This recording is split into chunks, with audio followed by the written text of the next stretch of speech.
Bonjour à tous et merci au LUGE pour cette organisation.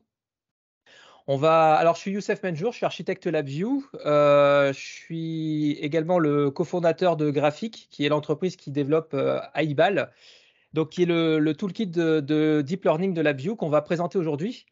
Aujourd'hui, c'est une initiation au deep learning sous LabVIEW. Alors, on a très peu de temps. On a 45 minutes. Alors, du coup, qu'est-ce qu'on va faire? On va commencer par prendre un quart d'heure pour expliquer dans les grandes lignes le deep learning. Donc, si vous n'avez pas de notion, aucun souci. On va expliquer très rapidement. Alors, on est là pour vulgariser. Pourquoi on fait ça? En fait, les 15 premières minutes vont être là pour préparer les 15 suivantes. Les 15 suivantes, on va faire des exemples. On va montrer directement comment marche le deep learning sous LabVIEW avec le toolkit. Et donc, si j'ai le temps, je pense que je ferai 3 exemples séparés. Et puis, les 15 dernières minutes, on vous laissera poser, enfin les 10-15 dernières minutes, on vous laissera poser vos questions parce que je pense qu'il y a beaucoup de choses. Bon, c'est un sujet qui est assez vaste. 15 minutes, c'est court. Alors, je vais attaquer tout de suite. Et puis c'est parti. Alors, on va commencer par, alors je vais disparaître, voilà. Donc l'intelligence artificielle, alors c'est quoi? Alors, il y a différentes strates, et différentes manières de penser l'intelligence artificielle. Alors ce que vous tous connaissez, c'est l'automatisme. Donc l'intelligence artificielle, c'est la mise en œuvre de systèmes intelligents. Donc typiquement, pour faire des tâches automatiques, donc là, il y a un petit aspirateur, de maison. Voilà, c'est un petit robot qu'on peut programmer pour aller se déplacer. Donc ça, c'est le premier strat, de l'intelligence artificielle. Et puis, il y a en fait ce qu'on appelle le machine learning. Alors, le machine learning, c'est quoi? C'est un algorithme qui permet, alors ce sont les algorithmes qui permettent d'apprendre grâce aux data et prennent des décisions sur des schémas observés. Alors là, typiquement, c'est quoi? C'est que vous avez un modèle, donc ça peut être un modèle polynomial, ça peut être un arbre de décision, ça peut être plusieurs types de modèles. Et en fait, ces modèles-là, ils ont des paramètres. Donc là, typiquement, on a pris un exemple qui est l'agent immobilier. Donc, vous avez un prix en fonction du mètre carré d'une maison et on peut rajouter une troisième dimension en fonction de son lieu géographique. Et en fait, ça, ce serait typiquement un modèle préétabli, ce serait un polynôme de différentes dimensions qu'on entraînerait aux data, puisqu'on aurait des data à la base, les prix justement des maisons suivant leur endroit et leur nombre de mètres carrés. Et en fonction de ça, on va entraîner un modèle et ce modèle-là, il va pouvoir nous dire, il va pouvoir indiquer à un agent immobilier ou une personne qui achète un bien si le bien qu'il achète est au-dessus ou en dessous du prix. Donc ça, c'est du machine learning. Et puis le deep learning, c'est quoi? Alors le deep learning, de manière vulgaire, c'est comme du machine learning à la différence que vous n'êtes pas bloqué dans un modèle préétabli, c'est-à-dire que quand vous faites du machine learning, vous choisissez un modèle que vous allez paramétrer et si on sort de ce modèle, vous risquez enfin, c'est-à-dire que si le modèle ne correspond pas à votre problème, ça va poser un problème. Le deep learning, en fait, imaginez que votre modèle, c'est une boîte noire neuronale, c'est des réseaux de neurones, les uns derrière les autres, et que vous allez architecturer vous-même.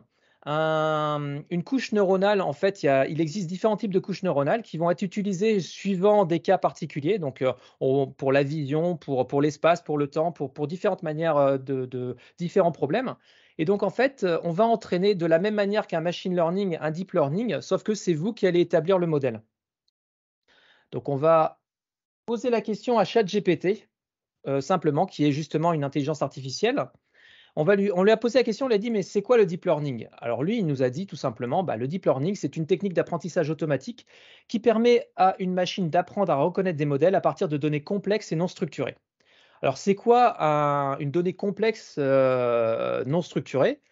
Ça peut être une image, ça peut être une vidéo, ça peut être du son, ça peut également être du texte, comme on a là ce que vous voyez. Et ça peut être en fait tout et n'importe quoi. Ça peut être des capteurs photoniques, ça peut être les informations que vous avez dans votre montre connectée. Ça peut être voilà, cette dame qui a des capteurs électroniques sur elle. Ça peut être beaucoup d'informations. À partir du moment où vous récupérez, vous mesurez de la donnée, vous pouvez, et que vous avez un modèle complexe à réaliser, une tâche complexe à réaliser, le deep learning s'y prête très très bien. Et après, vous pouvez faire des modèles plus ou moins complexes pour réaliser votre problématique. Un exemple tout simple, un PID, on peut le remplacer par 2 ou 3 couches neuronales, ça fonctionne très, très bien. Alors, le deep learning, domaine d'application. Alors ici, on est chez les LabVIEWers. Alors, bonne nouvelle, tous les domaines en fait que vous utilisez se marient au deep learning. Alors, on peut avoir par exemple du cryptage, dans les communications, on peut faire du deep learning. On peut, dans le cloud, bah, là, vous voyez par exemple typiquement on discutait avec ChatGPT, enfin on a demandé à ChatGPT, bah, c'est un modèle de deep learning qui est, sur le cloud. Mais, plus généralement, on a, bah, la notion de pilotage de robots, donc, robots industriels ou même l'automotive, tout ce qui est drone, tout ce qui est bateau, tout ce qui peut être piloté en fait, peut être piloté avec du deep learning à condition d'avoir les données. Et donc pour pouvoir faire ça sous LabVIEW, on utilise une librairie qui s'appelle AIBAL et donc on va vous la présenter, je vais vous la présenter. Je dis «on» parce que cette présentation elle a été préparée, bah, avec mes équipes, donc on est une équipe qui a travaillé dessus et donc du coup, c'est pour ça que je dis «on», hein. Et donc, je vais continuer à dire «on». Donc on va vous la présenter, cette librairie, mais avant ça, je vais commencer par vous montrer, comment marcherait un deep learning, de manière vulgaire. Donc il faut imaginer, un modèle. Alors un modèle, c'est quoi? C'est justement votre problématique, dans le sens où, bah, qu'est-ce que je fais, s'il se passe ça? Qu'est-ce que je fais s'il se passe ça? Et donc ce modèle-là, vous imaginez alors aujourd'hui, on n'a pas le temps de voir les architectures de modèles et on n'aura pas le temps également de voir les paramétrisations et les différentes couches. Donc imaginez que vous avez une petite boîte magique. Pour l'instant, on va voir ça comme ça. Donc cette boîte magique, en fait, le problème que vous avez, alors je vais disparaître, hop, le problème que vous avez en fait, c'est que vous avez les données, vous avez mesuré des données. On va prendre un exemple simple, c'est la météo. Vous avez des sondes météo un petit peu partout dans le monde qui vont capter justement les informations en temps réel. Et donc, vous avez énormément de data. Donc, c'est ce qu'on appelle le big data. Et vous savez ce qui va se passer, puisque vous avez l'historique, vous avez ce qu'on appelle la sortie de votre modèle, entre guillemets, vous savez s'il a fait beau, s'il n'a pas fait beau, s'il a fait nuageux, vous avez les informations. Et le problème, c'est que bah, vous voudriez, en fonction des données d'entrée, c'est-à-dire conditions de pression, température, enfin tout ça, bah, vous aimeriez savoir s'il va faire beau ou s'il ne va pas faire beau. Eh bien, vous avez les données, mais vous n'avez pas le modèle. Le modèle est complexe. Eh bien, on va entraîner justement un modèle de deep learning qui, lui, va servir justement de prédicateur de la météo. Donc, j'avance. Donc, comment on fait pour entraîner un modèle de deep learning? Donc, derrière moi, vous avez les data input et les data output. Alors, ce qu'on appelle les data input et les data output, c'est en fait, bah, à chaque entrée correspond une sortie, tout simplement. Les data input et les data output, il faut comprendre qu'elles peuvent avoir plusieurs dimensions. Elles peuvent être, ça peut être des scalaires, comme ça peut être des vecteurs, comme ça peut être 2, 3, 4, 5, 6 dimensions. Et les dimensions d'entrée ne sont pas forcément les dimensions de sortie. Donc, c'est vous qui réalisez suivant votre problématique. Vous pouvez très bien avoir en entrée des signaux électriques et puis en sortie, vous décidez d'activer ou désactiver une vanne ou faire ce que vous voulez. Et donc, du coup, c'est vraiment complet en fait un deep learning. Donc, comment on entraîne? Eh bien, on va faire en fait comme pour un enfant. On va prendre une donnée d'entrée, un X, et qu'on va forwarder. Donc, forwarder, ça veut dire on fait une passe en avant, puisque quand vous faites un modèle de deep learning, bah, vous vous attendez à ce que ce modèle-là, il travaille. Et donc, on va le faire travailler. Et comment on le fait travailler? Ben, on lui donne une donnée d'entrée, et en fonction de sa donnée d'entrée, eh ben, il va faire une prédiction. Au départ, il n'est pas entraîné du tout, c'est-à-dire il est un peu stupide, entre guillemets, et il va vous faire une prédiction. Le problème, c'est que sa prédiction, au départ, elle n'est pas forcément bonne par rapport à ce qu'on s'attend. Alors, on a ce qu'on appelle le Y-pred et le Y-true. Et en fait, ce qui se passe, c'est que au départ, on lui dit, bon, ben voilà, tu as X, qu'est-ce que tu en dis? Le deep learning va répondre, enfin, le modèle de deep learning va dire Y-pred. On va mesurer la différence avec le Y-true. Et donc, alors, on va mesurer la différence, on va le dire de manière vulgaire, et on va envoyer ça dans une fonction de loss. On va donner le Y-true et le Y-pred. Et en fonction de ça, la loss va nous chercher un gradient, c'est-à-dire un vecteur d'erreur. Et en fonction de ce vecteur d'erreur, parce qu'au départ, il est un peu con, le deep learning, eh ben, on va le mettre à jour. Alors, comment on va le mettre à jour? Eh ben, dans votre modèle de deep learning, vous avez ce qu'on appelle des couches neuronales, et chaque couche neuronale a des poids. Et les poids, c'est la mémoire du deep learning. Et donc, on va faire ce qu'on appelle une backward. On a des algorithmes, donc tout est automatique. On a des algorithmes qui vont faire une passe en arrière, qui vont mettre à jour justement les poids de notre deep learning. Et c'est ce qu'on appelle l'expérience. C'est-à-dire qu'à partir de là, on a fait un test, on a regardé si le test était bon ou mauvais. On a utilisé la fonction de loss qui va nous donner la direction d'erreur, donc de manière vulgaire. Et on va faire ce qu'on appelle une descente de gradient. Donc, c'est un gradient en fait qu'on va calculer. On va faire une descente de gradient et en faisant ça, on va faire une backpropagation dans le réseau de neurones qui va le mettre à jour. Et au fur et à mesure, on va boucler. Et au fur et à mesure, il va devenir intelligent. Et donc, Donc, ça dépend du nombre de données. Plus vous avez de données, plus vous allez être efficace dans votre entraînement. Et donc, c'est un peu des mathématiques et de la statistique. Il faut de la donnée, en fait, pour pouvoir entraîner un modèle de deep learning. Donc, si vous n'êtes pas capable, en fait, vous avez un implanteur ionique et une machine industrielle type implanteur ionique et que derrière, vous avez des difficultés à modéliser cet implanteur, mais que vous avez énormément de données, eh ben, un deep learning, ça peut être intelligent, justement, pour vous aider. Donc, on va résumer ça en mode LabViewer et comment ça marche sous iBal, puisque, alors, il faut retenir cette slide-là, elle est très importante. Vous avez votre modèle. Donc, le modèle, vous l'avez designé. Donc, vous avez choisi les couches neuronales, tout ça. Très bien. Une fois que vous avez fait ça, ben, on va faire sigma, c'est-à-dire une forward, tout simplement. Une fois que vous avez fait cette forward, ben, vous allez chercher un gradient. C'est le gradient d'erreur, la direction qui dit c'est bien ou c'est pas bien. Donc, tout est automatisé, bien évidemment. Une fois que vous avez fait votre loss, eh ben, vous faites ce qu'on appelle une backward, c'est-à-dire une mise à jour de votre modèle. Vous bouclez et voilà, vous avez terminé. Ça, c'est un mode d'entraînement. Donc, c'est le mode d'entraînement le plus courant, dans le deep learning. Bien évidemment, il y a ce qu'on appelle le reinforcement learning, c'est-à-dire ce sont des intelligences artificielles qui vont se renforcer avec le temps en récupérant des données et en notant ces données.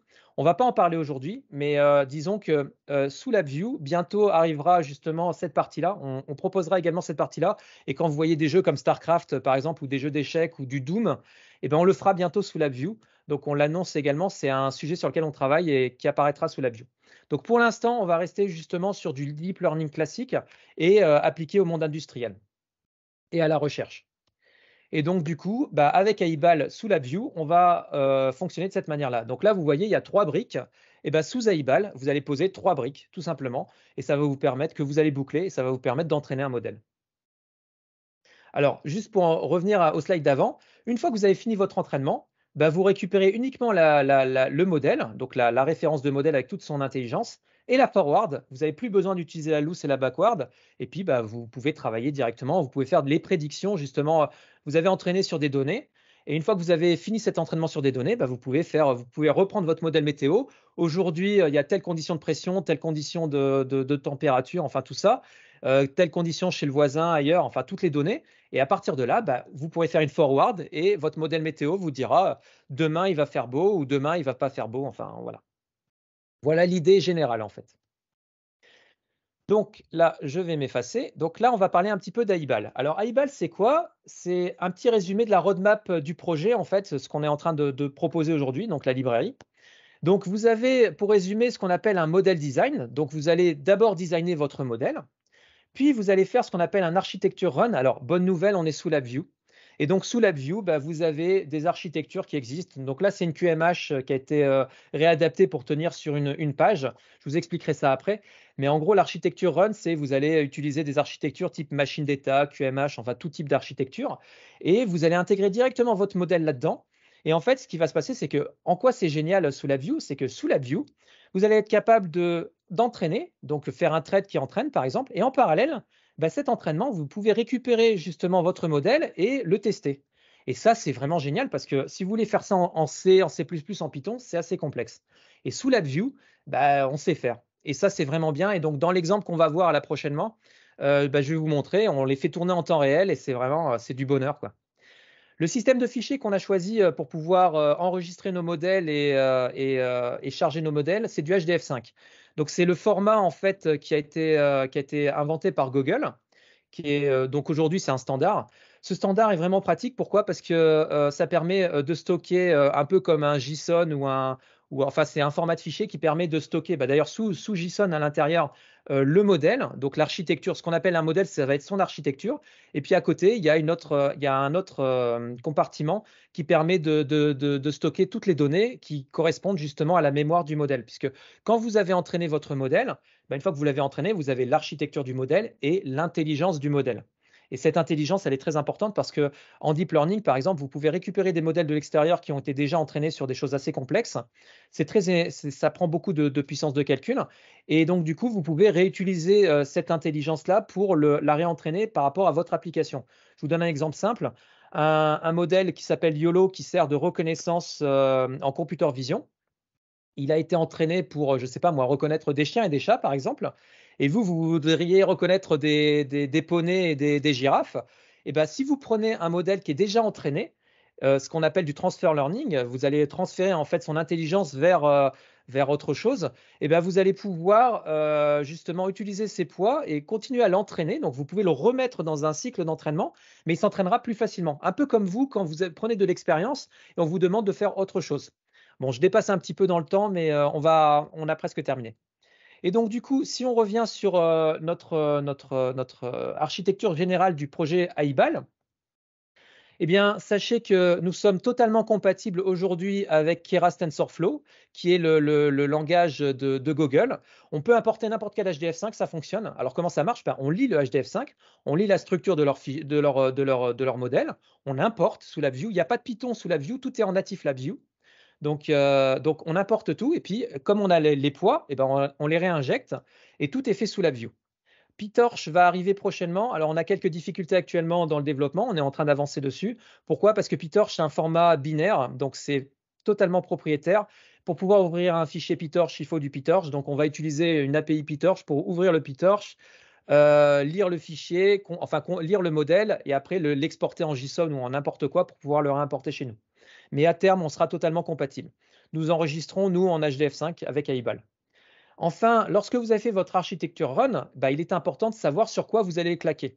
Donc, vous pouvez le claquer sur du GPU, du CPU, des microcontrôleurs. Donc, on est en train de travailler, enfin, on a un projet pour travailler sur du ST microélectronique. Du FPGA, donc quand je dis FPGA, ça va être du Xilinx et de l'Intel. Ce n'est pas du tout les FPGA National Instruments, parce que ça, on les classe plutôt dans l'embedded. Donc, dans l'embedded, ça va être le LabVIEW RT. Et donc, une version AIBAL arrivera prochainement. Actuellement, on est sur une version 64 bits. Parce qu'on est en train de finir le projet, donc on finit la totalité de l'architecture et après on allégera le projet pour les différentes plateformes. Le GPU, actuellement, on travaille sous CUDA. Donc, ce sont les cartes graphiques NVIDIA. Et pour l'embedded, arrivera évidemment tout ce qui est Compact Rio, tout ça, parce que pour l'industrie, ça peut être pratique. Des petits modèles, ça peut être vraiment utile. Et puis, arrivera également le Raspberry Pi et l'Arduino, ainsi que les Jetson, les cartes Jetson de chez NVIDIA. Donc, on travaille dessus. Donc, c'est ça actuellement la roadmap du projet. Donc, on utilise différentes technologies pour pouvoir le faire. Donc, il y a les librairies Intel One API, il y a NVIDIA, donc on a intégré entièrement CUDA. Silk, c'est un format qui permet de travailler avec de l'AMD et du Xilinx. Et puis, il y a d'autres manières de faire. Tout est fait en natif LabVIEW quand on parle de CPU. Et s'il faut claquer sur du GPU, par exemple, typiquement sur du NVIDIA, on utilise justement les librairies de NVIDIA. Donc, on passe par des couches DLL, on fait du C. Et on interface avec LabVIEW en utilisant justement notre architecture. Alors voilà, donc du coup, ça c'est AIBAL.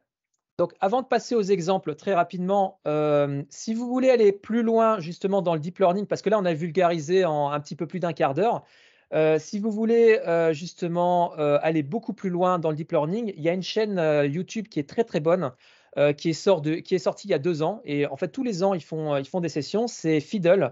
Donc, c'est le CNRS. Alors, ils ont fait un super boulot. C'est en français. Donc, je vous conseille d'aller voir. C'est très intéressant. Il y a une vingtaine de vidéos. On démarre from scratch. Et en fait, les chercheurs du CNRS ont fait un boulot qui est vraiment formidable. Et donc, du coup, je vous conseille d'aller voir. Je vais vous donner les liens. Vous inquiétez pas, je vous ai prévu les liens, tous les liens, tout ça, ça va être dans le chat. Donc, je vais le mettre tout à l'heure quand j'aurai terminé ma présentation. Donc, je vous invite à aller voir ça. Là, tout de suite, on va aller regarder des exemples sous LabVIEW. Avant de regarder, sachez qu'il y aura une machine data, une QMH. Si vous avez des notions, alors QMessageHandler, si vous n'avez pas trop de notions justement par rapport à ces formats-là, pour la communauté, en fait, on a, pardon. Voilà. Pour la communauté, on a réalisé une chaîne YouTube. Donc là, c'est la chaîne de Technologie de France, mais Technologie de France et Graphique, c'est les mêmes crémaillères, en fait, c'est les mêmes boîtes. Donc cette chaîne YouTube vous permet de démarrer from scratch jusqu'à un niveau architecte. On vous propose 25 heures ou 26 heures de vidéo avec des exercices. Et donc, si vous ne savez pas ce que c'est qu'une QMH, QMessageHandler, allez piocher des informations. Ça vous permettra justement ça vous aidera. Pour faire du deep learning, alors pourquoi on fait cette petite promo rapidement? Parce que, en fait, pour faire du deep learning, il vous faut à minima un niveau, on pense CLD. Alors, un équivalent niveau CLD. Pourquoi un équivalent niveau CLD? Parce que ce qu'on appelle un équivalent, c'est que vous sachiez reconnaître des QMH et vous sachiez reconnaître des machines d'état à minima pour pouvoir intégrer votre modèle dans un architecture run tout simplement et ne pas être bloqué justement dans votre manière de faire. Donc tout est en Youssef? français. Oui, Oui, non, vas-y, finis. On avait une petite question là sur le STM32 avant de passer à la suite. Est-ce que tu souhaites que je te la pose maintenant ou tu bah veux vas-y, ouais, c'est plutôt... parti. Allez, il y avait une petite question de Cyril Gambini qui demandait, pour faire tourner sur du STM32, par exemple, est-ce que tu entraînes le modèle sur PC avec LabVIEW et ensuite le modèle est porté sur du C? Est-ce que c'est cela ou est-ce que tu peux détailler un peu plus?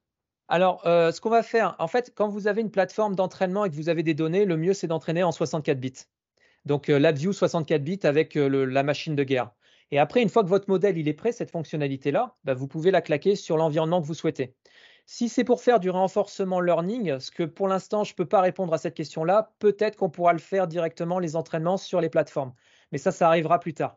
Mais dans un premier temps, ce qu'on fera, en fait, on va faire une grosse version qui est la version qui existe aujourd'hui que vous pouvez télécharger sur le site, qui elle vous permet de tout faire. Et une fois que vous avez votre modèle, vous pouvez le claquer sur les différentes plateformes et voilà. Ok, je te remercie. Il y avait Mathieu Rérol qui posait une petite question également, mais je pense Ouais, que c'est exactement bon. Enfin, c'est pareil.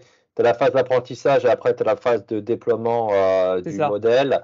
Alors j'ai la suite, est-ce que les cibles sont uniquement destinées à l'exécution ou ça peut aussi servir pour la phase d'apprentissage? Je Les pense que FPGA, les FPGA, les Xilinx Ultrascale. Alors, bonne question. On peut entraîner avec le GPU, ça marche très bien, mais on a comme ambition de créer notre propre compilateur avec du Silk, où on va travailler directement sur du Xilinx ou un compilateur en OneAPI Intel. Pourquoi? Parce qu'ils ont des cartes avec 32 Go de mémoire. C'est gigantesque pour un FPGA. Et alors là, ça dépote en termes. C'est ce qu'ils appellent du HPC, du High Performance Computing. Enfin, si je me trompe pas, en fait. Mais bon, du HPC. Et donc, si on veut faire du HPC, FPGA, c'est vraiment top. Ou sinon, carte graphique Nvidia. On peut entraîner directement sur de la carte graphique ou sur des V100 ou sur des armoires. On pourra claquer à eBay sur des armoires, sur des calculateurs, sur plusieurs cartes graphiques en même temps. Donc, vous pouvez entraîner directement en natif LabVIEW, oui, c'est bien. En GPU, c'est mieux. Et on va vous permettre de le faire également sur FPGA, par exemple. ok. Écoute, il y a eu pas mal d'autres questions qui sont sorties, mais je crains que si on les met Je vais maintenant, on va avancer sur déraper. les Ouais, exemples c'est et je ça. répondrai en Je te même temps que laisse. les exemples. Ouais, Allez, allez, c'est parti. ouais, on va faire ça parce qu'en fait, les exemples, ils vont s'entraîner. Pendant qu'ils s'entraînent, je pourrai répondre aux questions. Non, mais Juste pour impeccable. terminer. Alors, pour terminer cette présentation, parce qu'il faut vraiment qu'on enchaîne sur les exemples, sinon on n'aura pas le temps de tout faire. Il me reste pas beaucoup de temps. Alors, sachez qu'on a quand même, alors, on a la chaîne YouTube Aibal. Il y a une trentaine de vidéos actuellement. Tout est en anglais. Alors, je sais que c'est pas simple pour tout le monde, mais on a énormément de contenu en anglais. Et là, en fait, la vidéo d'aujourd'hui est enregistrée. Pourquoi j'enregistre aujourd'hui? Parce que c'est l'occasion pour nous de lancer en français une chaîne complète. Alors, on va essayer de le faire avant cet été où il y aura une vingtaine de vidéos, parce qu'il faut une vingtaine d'heures vraiment pour bien maîtriser. Et on démarrera de zéro jusqu'à un niveau avancé et vous serez sous LabVIEW, pas sous Python. Et donc, comme Fiddle l'a fait sous Python, nous, on fera l'équivalent, mais sous LabVIEW. On vous expliquera toutes les techniques. Donc, venez nous voir sur la chaîne. Et puis, dernière chose, sur LinkedIn, je mettrai le lien, mais venez voir également la chaîne LinkedIn. Pourquoi? Parce qu'il y a toutes les évolutions, on les met là-bas. C'est là-bas que ça communique beaucoup. Voilà. Donc là, je vais enchaîner directement sur un exemple. Alors, on va commencer par. Alors, je vais le lancer. Hop là, c'est parti. Alors, ce que vous voyez derrière moi, en fait, alors c'est un signal, un cosinus ou un sinus. Ouais, un sinus. L'idée, c'est que j'ai pris un réseau de neurones et le but du jeu du réseau de neurones, c'est de deviner ce cosinus, donc de le prédire. Donc là, il est en train de s'entraîner. Et ce que vous voyez derrière moi, là, c'est en fait la loss, donc la perte. Et vous voyez, ça peut être aussi interprété comme un scalaire. Donc il y a un scalaire qui sort de ce truc-là. Et donc, en fait, le but du jeu, c'est de faire descendre ce scalaire. Et plus il va descendre, en fait, vous voyez ici là, l'animation, là, la valeur de ce scalaire. En fait, ça descend, c'est ce qu'on appelle une descente vous allez voir la descente de gradient en fait au fur et à mesure de l'entraînement. Donc là, il est en train de. Ouais, il s'entraîne. J'ai cru qu'il avait planté, mais non, non, il s'est pas planté. L'effet. Bon, c'est pas planté, ça va. Et donc, du coup, là, il est en train de s'entraîner. Il a l'air de galérer un petit peu, mais normalement, ça devrait aller. Donc, la descente de gradient, au bout d'un moment, voilà, ça se passe là. C'est parti. Là, on l'a en direct. Et donc, du coup, vous voyez le réseau de neurones qui travaille et il va finir par, en fait, donner le cosinus, le sinus. Là où c'est vraiment puissant, le LabVIEW, en fait, c'est que vous pouvez faire ça en direct. On peut changer. Et ça, en Python, il faut se lever tôt avant de pouvoir le faire. On peut changer en direct. Alors, c'est une simple machine d'état, hein. On peut changer en direct ce qu'on appelle les fonctions d'activation. Les fonctions d'activation, c'est ce qui va permettre d'apporter la non-linéarité dans un réseau de neurones, mais on ne verra pas ça aujourd'hui. Et donc, vous voyez, on peut s'entraîner. Et donc, pendant qu'il s'entraîne, je vous montre l'architecture. Bah, c'est une machine d'état, toute simple. Donc là, vous voyez, il y a une initialisation. On crée notre modèle. Donc, c'est bon, là, on a mis 3 couches de danse, tout simplement. On donne la loss, donc on dit quel type de loss on veut utiliser, puisqu'il y a différents types de loss. On prépare nos données, on les split. Alors, je vous expliquerai dans une autre vidéo ce que c'est que splitter les données, parce qu'on prend un dataset d'entraînement et un dataset de prédiction. Et puis, bah voilà. Alors, on entraîne, donc on fait une forward, on fait une loss et on fait une backward. Et ensuite, bah, notre modèle se met à jour. Et donc là, on est séquentiel, mais on peut être parallèle. C'est juste que là, j'ai choisi une architecture séquentielle. Et donc là, on peut également faire des prédictions, donc avec un set de prédictions. Et en direct, il va afficher. Donc, qu'est-ce qu'il va afficher? Il va dans le display, il affiche. Et donc, ce que l'on voit ici, en fait, il est en train d'afficher simplement. Et là, il est en train de s'entraîner en direct. Et là où c'est vraiment balèze le LabVIEW, c'est que bah, vous pouvez faire ça. Ce principe-là, vous pouvez le mettre dans tout et n'importe quoi. Et vous voyez, c'est du direct. Et ça marche en direct et ça marche très, très bien. Et donc ça, si vous voulez faire en Python, éclatez-vous. Là, vous ne serez pas architecte, mais vous serez architecte plus plus. Parce qu'il faut vraiment être balèze pour être capable de faire ça en Python. Donc du coup, bah, je vais vous prendre un deuxième exemple. Donc ça, c'était sur une machine d'état. Donc là, on va prendre une QMH. Et donc là, on va prendre le premier exemple. C'est la première chose que fait un LabVIEWer, un data scientist. Ce qu'il apprend en premier, donc c'est le MINST. Donc c'est en fait les chiffres 1, 2, 3, 4, 5, 6, 7, la reconnaissance de chiffres. Donc je vais d'abord le mettre en marche et puis après on va en discuter. Attendez, il faut d'abord le lancer. Voilà, donc je le lance. Voilà, donc là, je load les datas. Et là, ce que vous voyez, alors là, vous voyez, je suis en native LabVIEW. Bon, c'est pas top hein, pour l'entraînement. Donc, ce qu'on va faire, on va passer en GPU directement. Et là, vous voyez, c'est instantané. Et si vous voulez faire ça en Python, bah, éclatez-vous. Parce que là, on est capable en direct de choisir sa plateforme. Donc là, j'ai rebasculé directement. Donc là, en fait, on a travaillé sur un projet qui permet de claquer et on veut faire ça, en fait, sur toutes les plateformes. Donc on travaille, les équipes là actuellement travaillent plateforme par plateforme pour être capable avec des pointeurs, enfin des mémoires, parce c'est un bordel pas possible derrière. Mais sachez qu'on est en train de faire quelque chose qui est vraiment, vraiment puissant. Et même pour vous, si vous voulez faire du deep learning, cet outil-là, c'est vraiment un outil, mais c'est une bombe atomique. Et donc là, on rebascule en GPU. Tac. Donc pendant qu'il bascule. Et là, vous voyez, en fait, c'est l'entraînement. C'est ce qu'il a loupé. Et ce qui est génial, c'est qu'on peut en direct. Donc là, bon là. Alors ça dépend du nombre de data que j'ai envoyé. Donc là, j'ai volontairement pas envoyé beaucoup de data pour faire la démonstration. Donc là, il y a un bouton Erase derrière moi. Attendez, je vais disparaître, ce sera plus simple. Tac, tac, tac. Alors attendez 2 secondes. Capture d'écran. Hop, vérifier. Voilà. Donc là, je disparais. Et donc là, ah bah non, il commence à reconnaître le 3, il finit par y arriver. Non, ben il s'entraîne en fait, il est en train de s'entraîner. Et là, vous voyez, en direct, le truc s'entraîne, quoi. C'est ça qui est dingue. C'est-à-dire que là, il continue à s'entraîner. Donc là, il y a différentes métriques. Et là, bon, bah là, bon, bah, au bout d'un moment, en fait, la précision, elle arrive à 1 et la loss, elle arrive à 0, quoi. Donc là, il s'entraîne et donc là, je peux faire en direct, quoi. Voilà, le 5, il l'a trouvé. Et donc tout ça pour dire que c'est vraiment puissant ce truc. On peut vraiment faire des choses. Et ça, si vous voulez faire ça en Python, pas possible. Quand vous allez regarder par exemple le Fiddle, bah, il prend un modèle, il envoie une donnée et puis en sortie, le modèle, il envoie de manière figée, il envoie 5. Mais il n'est pas capable de mettre à jour le truc au fur et à mesure. Et ça, sous LabVIEW, les gars, vous avez une bombe atomique. Elle est industrielle, cette bombe atomique. Elle est dans la recherche. C'est également une bombe atomique parce que vous pouvez tout tester comme vous le souhaitez. Mais également comment dire, dans la manière de. C'est plus facile pour vous. Vous pouvez visualiser les données et la totalité des données. Et on a volontairement gardé cet esprit LabVIEW sur la librairie Aival. Maintenant, je vais montrer très rapidement l'architecture. Et puis après, je passerai au modèle YOLO. Donc en fait, c'est une QMH. Donc là, il y a un producteur et là, vous avez 3 consommateurs. Donc c'est simplement, lui, suivant ce que j'appuie, il va se passer des choses. Ici, on va simplement, il y a ma petite machine d'état où je vais initialiser mon modèle, initialiser mes locales, enfin tout initialiser, quoi. Donc là, mon modèle, il est là, vous le voyez, tout simplement. Et ensuite, je peux choisir en temps réel ma plateforme. Donc si je veux un GPU, un CPU, ce que je veux, donc ça marche, c'est du direct. Ah, attendez, excusez-moi, vous ne voyez pas. Je vais disparaître. Alors attendez, je disparais. Voilà. Donc là, vous avez directement, si je choisis un GPU ou un CPU, vous choisissez votre plateforme et puis vous allez, ici on va l'entraîner. Donc toujours pareil, forward, loss, backward. En direct, on peut entraîner.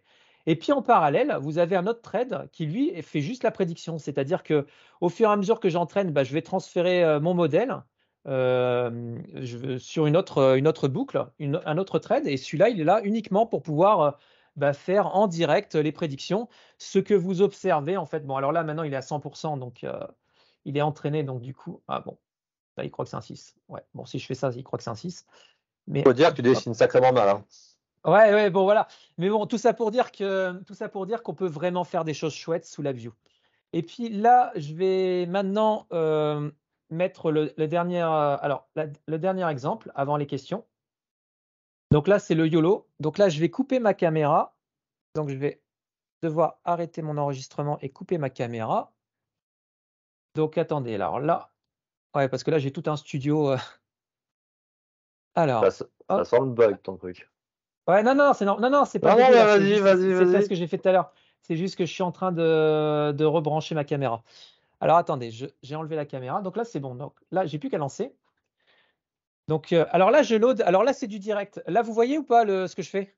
Alors, moi, je Non, vois vous voyez pas. rien. Je vois un super Non, non. rond. Ah non, c'est normal, vous êtes sur. Non, pardon, en fait, j'ai lancé, mais vous Sur voyez pas ce que BFM j'ai lancé. Radio. Ah non. Non, je vais vous partager mon écran. Pardon, je repartage. Alors, Alors, voilà, on y est. Donc là, vous voyez un extrait de mon écran de tout à l'heure. oui. Donc là, c'est le YOLO. Donc là, je lance. Donc là, je lance un HDF5. Donc c'est un YOLO que je lance depuis Keras TensorFlow. Donc là, je l'ai loadé. Je vais choisir ma caméra. Et normalement, loi de Murphy, ça devrait marcher. Ouais, ça fonctionne. Donc là, je choisis la résolution. Donc on va prendre une résolution pas dégueulasse, si possible. Voilà. Hop, on y est, voilà. Et là, je suis en natif LabVIEW, donc c'est pas top, c'est lent, c'est hyper lent. On va passer en GPU. Donc là, je le fais en direct, je bascule en GPU et il devrait accélérer et il devrait planter. Voilà, c'est magnifique. C'est le direct. Bon, normalement, il n'est pas censé planter, mais attendez, je vais le C'est la refaire. magie de l'effet démo. Ah là là, non, c'est parce que bon, je le relance. Bon, celui-là, on l'a pas encore lâché, cet exemple-là, mais bon, l'idée, c'est qu'en gros, on est capable de loader un HDF5. Donc là, c'est le YOLO. Vous savez ce que vous voyez souvent là, Oui. tac. Donc là, il se lance. Ça Voilà, sera donc coupé là, au il s'est lancé. montage. Non, c'est très bien que ça plante, c'est pas grave. Comme ça, là, je vais voir ça avec les ingénieurs à côté. Et donc, on va basculer. Voilà, là, il marche. Donc, du coup, pour le voir fonctionner, on va se mettre quand même en haute résolution. Vous voyez, là, c'est pas pratique. Donc, du coup, on fera quelque chose d'un peu plus propre. C'est pour ça qu'on l'a pas encore lâché cet exemple sur la librairie. Oui. Qu'est-ce qu'il fait? Non, tu veux pas? Qu'est-ce que tu me fais là? Tu dois avoir un scaling de l'image qui est passé bizarrement. Ouais, je sais pas ce qu'il fait là. C'est génial. Attendez, je vais voir. Non, mais pas de souci. Ah voilà, c'est bon, on l'a. T'as pris des risques. On a le YOLO et j'ai toujours pas mes carrés. Ok, bon il est planté. J'ai planté le YOLO en direct. Écoute, pas de souci. Le Non, temps avance. ouais, bon, il est planté en direct. Bon, c'est pas grave. Je suis vraiment. J'ai planté le YOLO en direct. Bon, c'est pas grave. Donc du coup, je vais relancer OBS. De toute façon, ce qui est positif, c'est qu'on voit qu'il y a une gestion de l'erreur. Oui, bien sûr. Non, bien sûr. Donc là, je vais repartager en fait mon écran. Alors attendez, hop, je vais revenir sur les. Du coup, on va venir sur les questions. C'est parce qu'en fait, je joue beaucoup avec les caméras. Du coup, j'étais obligé de fermer mais pas mon de souci. OBS pour. C'était Mais super. ça, vous inquiétez pas, ça fonctionne. On l'a fait tourner, ça marche. Tu as coupé ta présentation. Ouais, ok. Elle est revenue. Ouais, Nickel. j'arrive. Pas de souci. attendez, là, hop, voilà, la caméra. Attendez, là, du coup, ah oui, mais ma caméra est complètement plantée. Alors, attendez, je vais couper ça. Hop. Ah, ben, j'ai plus de caméra, c'est génial. Attendez 2 petites secondes. Bouge pas. Tac, tac, je suis obligé de la débrancher, de la rebrancher. Ouais. Bon, j'ai planté ma caméra parce qu'en fait, je fais de l'OBS et en même temps du. Écoute, Oui, parce que pas de derrière, il y a souci. Nvidia qui tourne. Est-ce qu'on peut, le temps se Ouais. déroule? Ouais, c'est juste savoir Ouais, si pendant ce tu peux temps-là, allez-y, posez vos questions. éventuellement. Écoute, je te remercie. Si on peut poser quelques questions en attendant que tu représentes. Alors, il y a pas mal de questions et je vais essayer de les prendre quelques-unes là dans l'ordre. Il y avait une première question qui demandait, est-ce que tu es capable de nous montrer du code? Alors peut-être pas forcément un code, comment dirais-je, ni trop compliqué ni trop confidentiel, mais le code est-il accessible? Et est-ce que par exemple, au hasard, tu peux nous montrer une fonction de ReLU qui aurait été codée en LabVIEW? Alors, non, tout est propriétaire. Alors pourquoi? Parce qu'on a travaillé, ça fait 2 ans qu'on travaille dessus. Il y a entre 1 et 3 ingénieurs qui travaillent dessus depuis 2 ans. Et donc du coup, on a un modèle économique derrière. Donc les diagrammes ne seront pas accessibles pour AIBAL. On vous propose en fait cette librairie, elle est payante, elle n'est pas gratuite, c'est pas de l'open source, puisque notre modèle économique, en fait, on est un éditeur de logiciels sous LabVIEW professionnel. Donc on se positionne de cette manière-là en fait. Donc je ne pourrais pas vous présenter le code. Pas de souci. Il y a pas mal de questions aussi sur le modèle économique en disant concrètement, là, ce que tu nous as montré, quel est le prix? Alors il y a plusieurs manières de voir la chose. Les étudiants, c'est gratuit. Donc, on a volontairement donné accès aux étudiants. Alors, on a un programme qui s'appelle le programme. Ah, c'est chiant, putain, j'ai plus ma caméra. Bon, bah, j'ai planté complètement la caméra. Bon, c'est pas grave. Donc, on a un programme qui s'appelle Alors, si vous êtes étudiant, c'est gratuit. Il suffit de nous demander On a un académia programme. Donc, il suffit d'aller sur le site internet ou de nous envoyer un mail. Et à ce moment-là, on vous. Alors, attendez, Attendez, j'arrive pas à faire de trucs. Je suis désolé. Je suis complètement bloqué avec ma caméra. Donc, je vais au moins Mais partager mon écran. Ouais, bon, je vais partager oui, ça. Voilà. On a un Academia programme qui permet aux étudiants d'avoir accès à une licence de 6 mois. Et s'ils utilisent au bout de 6 mois IBAL et qu'ils présentent leur travail, on leur fournit 6 mois supplémentaires. Et ils peuvent le demander tous les ans. Donc, en gros, ça revient à dire que c'est gratuit pour un utilisateur, mais à condition qu'il participe à notre communauté, c'est-à-dire qu'il monte des modèles et qu'il montre ce qu'il a fait. Pour les freelance, les entreprises freelance, on propose également un programme ambassadeur. On a déjà quelques ambassadeurs français. On n'a pas encore envoyé le programme de licence parce qu'on est en train de retravailler sur l'ensemble de l'installeur et du programme de licence sous LabVIEW. On est en train de quitter JKI et on est en train de quitter le système LabVIEW pour avoir notre propre système propriétaire. Mais en gros, pour les ambassadeurs, si vous êtes ambassadeur, vous avez 6 mois de licence gratuite. Et après, en fait, comment ça se passe? Vous allez chez vos clients. On vous donne 6 mois en fait pour que vous preniez en main l'outil, que vous puissiez l'utiliser convenablement. Et une fois que vous l'avez utilisé convenablement, vous avez appris à l'utiliser. Je suppose que vous avez envie de proposer ça à vos clients. Et donc, à ce moment-là, vos clients achèteront des licences. Et donc, c'est un système de parrainage. On continue en fait à vous donner des prolongations de vos licences tout simplement. Et maintenant, si vous êtes un industriel, le prix c'est 3 190 € par an pour 3 postes. C'est le prix de Vision en fait. On s'est fixé le même prix que le module Vision, à la différence qu'on redéveloppe également la totalité du module Vision sous AIBAL. C'est-à-dire qu'à terme, il n'y aura plus besoin de. Là, j'ai utilisé Vision là, pour ma caméra. À terme, on va interfacer nous-mêmes OpenCV. Et donc, vous aurez la possibilité de graber vous-même vos caméras, de faire vos propres traitements directement avec le module AIBAL.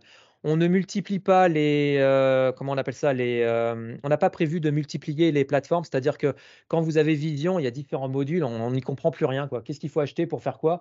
Là, vous achetez AIBAL et vous avez la totalité directement dans le toolkit. Il y aura des licences également de déploiement. Pour le moment, on n'a pas arrêté justement par rapport à ça. Et il y aura également des licences perpétuelles, donc puisqu'il y a eu de la demande en fait. Donc comment on voit la chose? Bah, la licence perpétuelle, ce sera tout simple. Vous payez 3 ans de licence et vous avez une licence perpétuelle. La licence perpétuelle, en fait, on ne va pas mettre à jour votre version. Donc, vous aurez une version figée, mais elle sera figée 1 an après l'achat de votre version. Donc, vous aurez la dernière version 1 an après votre achat. C'est-à-dire que si vous achetez aujourd'hui, bah, il y a plein de mises à jour qui vont arriver et puisque vous avez acheté. Et donc, bah, pendant 1 an, vous avez toutes les mises à jour. Et puis, au bout d'1 an, on vous fige une version sur laquelle vous êtes propriétaire. Et quand vous choisissez une version perpétuelle, une licence perpétuelle, comme il y a des versions 64 bits, 32 bits, FPGA, enfin, il y a différents types, enfin, LabVIEW plutôt, bah, dans ce cas-là, vous aurez uniquement la version, si vous payez 3 ans, vous avez uniquement la version 64 bits ou 32 bits, puisque c'est propre à justement une application. Je sais. Je te propose, si la partie prix sera développée peut-être ailleurs, là, le temps, et on est bientôt arrivé à 45, et il y a pas mal d'autres questions, donc je me permets de te couper. Excuse-moi. Il y avait une question d'Antoine. Quel est l'avantage majeur d'utiliser LabVIEW pour réaliser l'apprentissage? Bah, ça cartonne, ça va hyper vite. On a exactement les mêmes temps d'apprentissage que Keras TensorFlow. La différence, c'est que si vous êtes bon, si vous savez utiliser LabVIEW dès le départ, il n'y aura aucun problème pour vous pour pouvoir faire les apprentissages sous LabVIEW. Il y a aussi un autre avantage, c'est que si vous voulez faire des entrées multi-entrées, multi-sorties, des multi-input, multi-output, bah, on peut le faire très facilement sous LabVIEW. On peut très facilement designer. Le système de design, bah, je vais partager mon écran, je vais vous montrer. Hop, donc là, je retourne ici, je fais un petit CTRL N. Voilà, donc là, vous voyez mon écran. Bah, je vais vous montrer tout simplement. Donc la palette, vous avez la palette en fait. La palette, en fait, elle est très intuitive. On a minimisé au maximum le nombre de. Youssef, parce que moi, je pas le bon écran, je pense. Ah, pardon, excusez-moi, je partage pas la bonne zone. Pardon. Voilà. T'as commencé pas mal, mais t'as bougé là. Voilà, non, c'est parce que je pensais que j'étais sur l'autre truc. J'avais pris. En fait, le fait de perdre la caméra, ça m'a complètement déstabilisé. Je m'y attendais pas à celle-là. Donc du coup, là, vous avez la palette. La palette, elle est vraiment volontairement, elle a été faite pour que ce soit hyper simple. C'est-à-dire que vous avez un morceau où vous allez design. Oh putain, je l'ai pas testé. Ah non, c'est parce que j'ai ouvert un. D'accord, ok, c'est normal. Donc là, vous allez pouvoir designer très facilement. En fait, si par exemple vous voulez faire trois danses. Hop. Voilà. Ça veut dire 3 couches de layer au niveau. Voilà, 3 couches de layer. Bah, vous l'avez fait, ça y est, c'est fait. Et ensuite, sur votre palette, bah, si vous voulez runner, vous faites run. Ouais, bon, c'est parce que j'ai lancé le projet en même temps. Et là, vous choisissez directement comment vous voulez runner. Vous avez énormément d'exemples en fait sous Eibal. On en a mis une 200, ouais, quelque chose comme ça. Donc là, je cherche le find exemple. Voilà, qui est ici. Si vous tapez Eibal, alors là, il y en a 60, mais si vous allez sur site internet, vous en avez énormément. Et donc là, par exemple, bah, vous avez toutes les couches. Hein. Donc là, vous avez un danse, par exemple. Hop, on va lancer le danse. Voilà, j'ignore. CTRL E. Hop. Et là, vous avez la manière dont on fait pour pouvoir simplement, bah, vous avez une input, une danse, et la manière de lancer un entraînement avec des prédictions. On explique la manière de faire, et vous avez également des vidéos vous avez des vidéos explicatives en anglais qui vont vous expliquer en fait comment entraîner, comment. Alors, je vous avais prévu ça volontairement. Je vais vous montrer. Voilà. Là, vous avez en fait croppé. Ouais, c'est nickel. Là, par exemple, vous avez la documentation sur le site Eibal où toutes les couches sont expliquées en fait, et vous avez les drag and drop. Vous pouvez drag and dropper directement sur le diagramme les codes. Donc là, il y a à peu près 200 ou 300 exemples. On a fait des pages assez complètes. Et vous avez justement dans le Beginner's Guide, on vous explique avec une vidéo et un exemple directement. Vous avez comment designer un modèle. Donc là, on prend un modèle de réseau de neurones tout simple. Donc comment le designer, comment le mettre un sommaire, le summariser, comment avoir les paramètres, comment setter les paramètres, comment le lancer, comment l'entraîner. Donc on explique comment l'entraîner. Et vous avez à côté une vidéo et tout a été sous-titré. Donc on a écrit la totalité des sous-titres pour que ce soit plus facile pour ceux qui ne sont pas totalement anglophones. Au moins vous avez la totalité des sous-titres pour vous expliquer la chose. Et on a vraiment tout qui est expliqué. Donc la question c'était quelle est la différence, pourquoi j'utiliserais ça et pas Keras TensorFlow ou PyTorch. Parce qu'en fait, si vous voulez faire des exemples, je vais vous montrer un truc tout simple, c'est ça. On a un Advanced User Guide. Si vous voulez faire cette architecture-là, par exemple, laquelle? Je vais vous la montrer.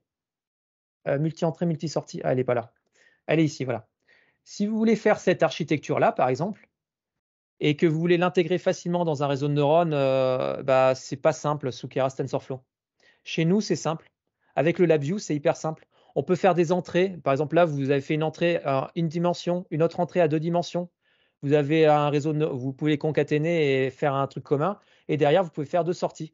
Et on a un exemple en fait qui tourne, qui le fait très très bien et qui permet d'être multidimension. Et ça, en fait, c'est hyper puissant. Donc là, je vais vous sortir l'exemple directement. Et honnêtement, c'est compliqué de faire ça sous Python, quoi. Ok. Donc voilà ma réponse. Il est 49. Une petite question. La méthode d'activation, là, visuellement, elle est où? C'est par couche, en fait. Alors là, par exemple, je vous lance un multi-entrée.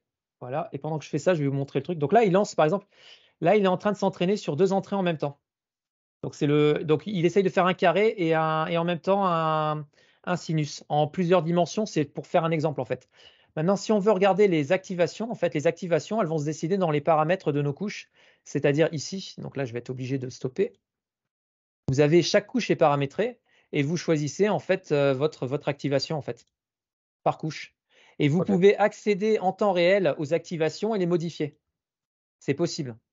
C'est pour ça que c'est vraiment puissant, c'est-à-dire que vous pouvez avoir choisi un modèle qui a été designé d'une certaine manière, et au bout d'un moment, ce modèle-là, vous allez vous dire bon, les activations à telle ou telle zone, je voudrais les changer. Vous pouvez les changer, et vous pouvez les changer en direct. Vous pouvez récupérer les poids, vous pouvez figer les poids, modifier les poids, vous pouvez choisir Ok. quelle zone vous voulez entraîner. C'est vraiment puissant. Je Donc, suis en fait, désolé on de a. te Ouais. couper, il est 50. Ah, Ça sera peut-être l'occasion de faire ça de présenter la gestion des pots d'activation bien une sûr. prochaine fois. C'était passionnant, beaucoup de commentaires très positifs. Je suis désolé de ne pas avoir le temps de laisser la main aux questions, je voulais poser moi. T'es en quoi comme version de la vue 2020? Si je peux Alors marquer. maintenant, on a décidé de passer sur les dernières versions de LabVIEW et par contre, à la demande, on sera capable de faire des distribs en 2020, même 2019, parce qu'on peut enregistrer les projets. Quand on aura terminé, en fait, normalement, semaine prochaine ou semaine d'après, on lance notre nouvelle distrib, donc notre nouvelle manière d'installer. Donc, on n'utilise plus VIPM. Et donc, à partir de là, on sera capable de proposer toutes les versions. Ok. En fait, ce que LabVIEW propose en enregistrement, en fait. D'accord. Bon, il y en a un qui dit, si je comprends bien, tu es plus performant que le Python et le C++. Bon, je pense, on ne rentrera peut-être pas dans ce débat aujourd'hui, et puis on ne saura pas de mesurer, donc on se garde ça pour une En prochaine fait, fois. non, c'est pas ça. C'est qu'aujourd'hui, Non, on est chez les LabViewers. oui, Donc, moi, je vous dis simplement, moi, ma crémaillère, c'est LabVIEW. Je dis simplement que si on veut facilement designer, si on veut facilement intégrer, pas de problème. Après, alors je ne sais pas qui a posé la question, mais défi, à ce moment-là, qu'il me fasse le Minst que nous, on est capable de faire en 2 jours, même pas, qu'il le fasse en Python en moins de 2 jours, le même VI. Et à ce ok. moment-là, je dirais, bon, très bien, en effet, je me suis peut-être avancé trop vite. Non, mais c'était une question. Non, non, non, Et c'est pas ça, c'est que là, on défend non, pas de si. là, on va voir Non, les clients on t'a industriels compris. et c'est ce qu'on leur dit en fait. Non, bien sûr. On- Non, mais pas de souci. Et une dernière question avant de passer la main à Olivier. Olivier, mes excuses pour le retard. Il existe d'autres toolkits LabVIEW, merci Olivier, qui font du deep learning. Si tu voulais nous donner les avantages et inconvénients du tien par rapport aux autres, c'est quoi les Oui, différences par rapport à ceux qui existent déjà? oui. Alors, je vais partager rapidement. Alors, attends 2 secondes. Hop, hop, hop, on est là. Alors, attends 2 petites minutes. En fait, la réponse, elle est simple. Elle est là. Elle est. Hop, pardon. En fait, c'est ce qu'on a interfacé. Alors, il y a NGen qui a fait un toolkit et National Instruments qui, en 2018, avait fait un toolkit, mais ils sont arrêtés. Et en fait, tac, tac, tac, release.